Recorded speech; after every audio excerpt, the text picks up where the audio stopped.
This is a decisive punch of Bunyanul Marsus. الحمدللہ ثم الحمدللہ۔ آج کا دن 10 مئی بروز ہفتہ 2025 پاکستان کو اسلامی ممالک میں سب سے ممتاز کر گیا ہے۔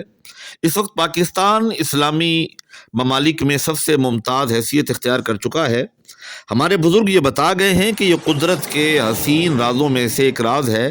اگرچہ ماضی میں اس کی قیادت سے کافی غلط فیصلے بھی ہوئے، مگر لگتا ہے کہ ان غلطیوں کی تلافی کا وقت آ چکا ہے۔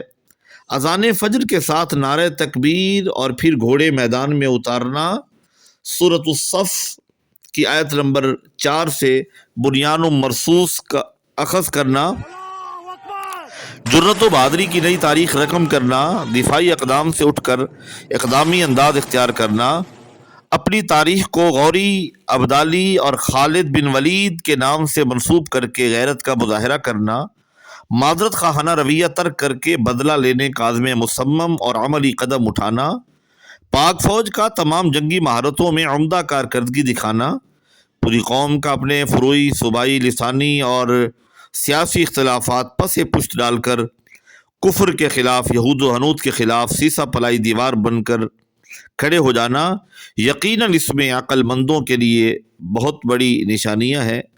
ضرورت اس امر کی ہے کہ ماضی کی غلطیوں کو دہرانے سے گریز کیا جائے، اللہ تعالیٰ کے حضور معافی مانگیں، غلبہ اسلام کے لیے اپنی کوششیں تیز تر کر دیں، مایوسی سے نکلیں اور دوسروں کا سہارا بنیں۔